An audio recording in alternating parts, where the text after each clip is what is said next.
我们从去年12月7号开始举办了大陆首次的董其昌的书画艺术大展。宋元以后有承上启下地位的就是赵孟頫和董其昌。可以说董其昌的影响是深厚将近400年，没有断过。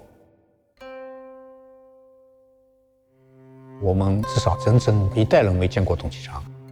他的展品是一个全球总动员式的，除了上博之外，美国6家、日本3家、国内6家，基本上都涉及到对方的镇馆之宝。展览总数154件，还有6件的友情参展。今天我们下半场有40来件，通过4到5次的换展，已经不在展厅里边了。董其昌虽然是1555年，但我们这个展览里边跨度要上千年了。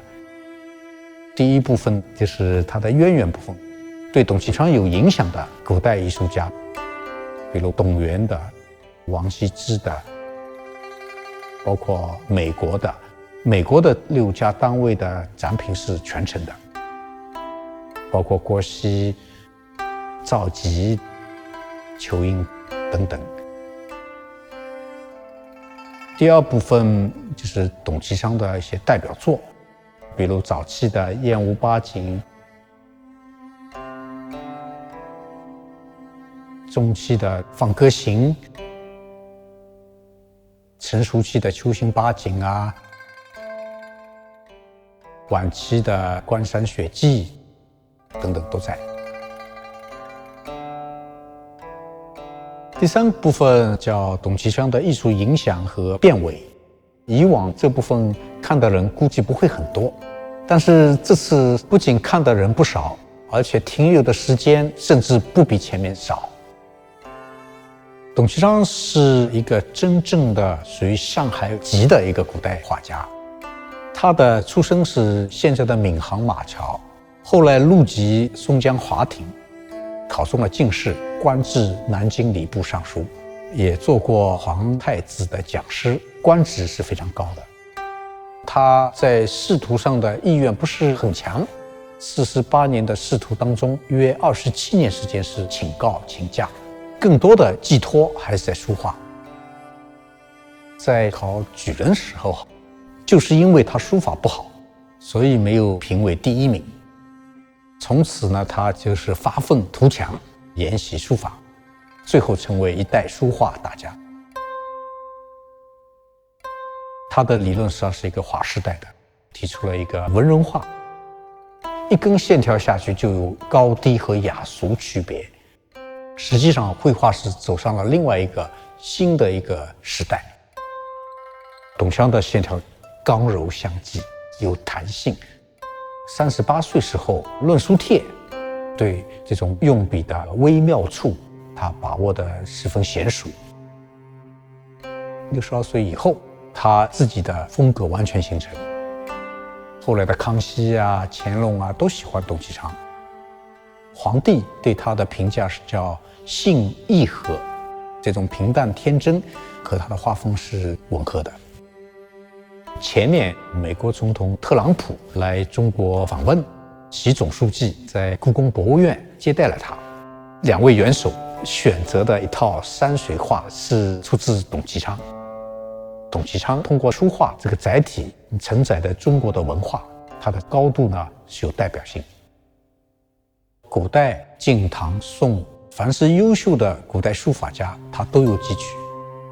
王羲之、王献之、颜真卿、怀素、虞世南等等，甚至包括宋代的宋思佳。同时呢，一件作品就可以看到结体上有颜真卿的端庄，然后行气当中的怀素的这种连绵不绝，用笔上的笔锋的这种八面出风，就是潇洒。他可以把这些抽象的审美融于一件作品。董其昌的书法跟人家有点不同的地方是什么呢？他字与字之间拉开比较大，行距也非常宽，这就是学阳明式的。在这个渐长当中呢，他还对这些古书画进行了梳理，包括曾伟，他看过哪些画？这哪些古画上有题跋？将近300件，那不得了。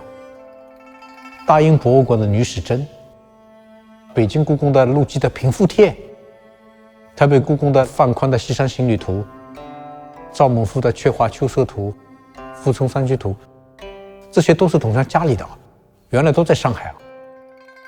可以说，现在全世界那些晋唐宋元核心的，几乎都有董其昌的踪影。我们一直在传董其昌什么抢民女啊，说他是恶霸地主。新史料当中可以看到，董其昌被大大的冤枉了。推论所有的那些对董其昌形象的那种抹黑，认为是仇家所为。他50多岁的时候就有赝品出现，挂名他的作品可能是几千件吧，但真正的董其昌的作品可能也就几百件。